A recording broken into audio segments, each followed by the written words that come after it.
Assalamualaikum warahmatullahi wabarakatuh. Saya Muhammad Al-Fajr Agustian akan menjelaskan gelombang elektromagnetik.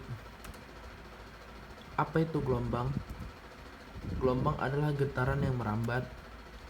Apakah dalam perambatannya perlu medium atau zat perantara? Tidak harus. Berdasarkan ada atau tidaknya medium. Yang pertama, gelombang mekanik perlu medium. Dan yang kedua, gelombang elektromagnetik. Apakah gelombang elektromagnetik?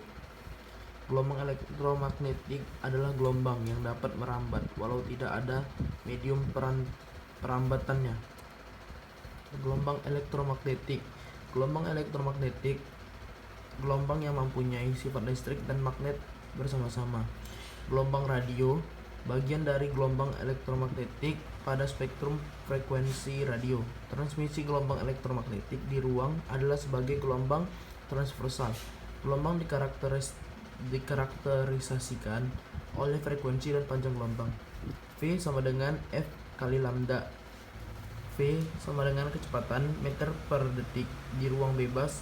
V sama dengan kecepatan cahaya sama dengan 3 kali 10 pangkat 8 meter per detik. F sama dengan frekuensi Hertz.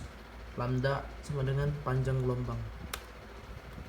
Contoh, sebuah pemancar radio AM dan FM masing-masing bekerja pada 600 kHz dan 90 MHz.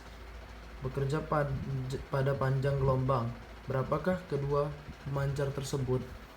Jawab, lambda sama dengan C kecepatan cahaya per F sama dengan 3 dikali 10 pangkat 8 per 600 dikali 10 pangkat 3 sama dengan 500 meter. Lambda F sama dengan C per F sama dengan 3 dikali 10 pangkat 8 per 90 kali 10 pangkat 6 sama dengan 3,33 meter. Sifat-sifat gelombang elektromagnetik. Yang pertama, gelombang elektromagnetik dapat merambat dalam ruang tanpa medium. Yang kedua, merupakan gelombang transversal. Tiga, tidak memiliki muatan listrik sehingga bergerak lurus dalam medan magnet maupun medan listrik. Yang keempat, dapat mengalami pemantulan, refleksi, pembiasan refraksi, perpaduan interferensi, pelenturan difraksi, pengutuban, polarisasi. 5. Dan kelima, perubahan medan listrik dan medan magnet terjadi secara bersamaan sehingga medan listrik dan medan magnet sefase dan berbanding lurus. Contoh perambatan gelombang elektromagnetik. Gelombang radio bergerak dari pemancar menuju ke penerima. Antena berfungsi sebagai radiator gelombang radio atau antena pemancar dan penerima gelombang radio, antena penerima. Antena mempunyai sifat reciprocity. Lintasan jamak. Gelombang radio dapat melalui beberapa lintasan yang berbeda antara pemancar dan penerima karena terjadinya pantulan, difraksi, dan hamburan. Dispersi dalam domain waktu menyebabkan interferensi antara simbol yang berdekatan, intersimbol interference atau IC. Sinyal-sinyal datang di penerima dengan fase yang berbeda-beda menyebabkan distorsi. Bagaimana gelombang elektromagnetik terjadi? Menurut James Clerk Maxwell, yang pertama, percobaan Oersted yang berhasil membuktikan arus listrik dalam konduktor menghasilkan medan magnet di sekitarnya. Jarum kompas menyimpang bila didekatkan pada kawat yang dialiri arus listrik.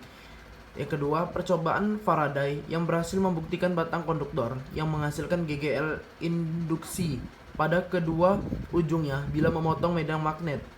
Yang ketiga, percobaan Faraday yang menunjukkan perubahan flux magnetik pada kumparan menghasilkan arus induksi dalam kumparan tersebut. Didasarkan pada penemuan Faraday, perubahan flux magnetik dapat menimbulkan medan listrik dan arus pergeseran yang sudah dihipotesakan Maxwell sebelumnya. Maka, Maxwell mengajukan suatu hipotesa baru. Jika perubahan flux magnet dapat menimbulkan medan listrik, maka perubahan flux listrik juga harus dapat menimbulkan medan magnet. Hipotesa ini dikenal dengan sifat simetri medan listrik dengan medan magnet. Spektrum elektromagnetik. Gelombang radio atau sama dengan panjang gelombang lebih besar dari 1 meter. Gelombang mikro sama dengan panjang gelombang antara 1 mm sampai 1 meter. Yang ketiga, gelombang inframerah. Panjang gelombang 700 nanometer sampai 1000 nanometer atau radiasi termal suhu 3 Kelvin sampai 3000 Kelvin. Atom per mol berubah energi dalam vibrasi dan rotasinya. Cahaya tampak sama dengan panjang gelombang 400 nanometer sampai 700 nanometer. Atom transisi dari energi tinggi ke rendah. Gelombang UV sama dengan panjang gelombang 1 nanometer sampai 400 nanometer. Transisi elektron terluar atau dari termal matahari dengan suhu 6000 Kelvin. Sinar X panjang gelombang 0,01 nanometer sampai 10 nanometer. Transisi elektron yang lebih dalam atau partikel diperlambat. Sinar gamma panjang gelombang lebih kecil 10 pikometer. Transisi ini atom atau peluruhan radioaktif. Terima kasih. Assalamualaikum warahmatullahi wabarakatuh.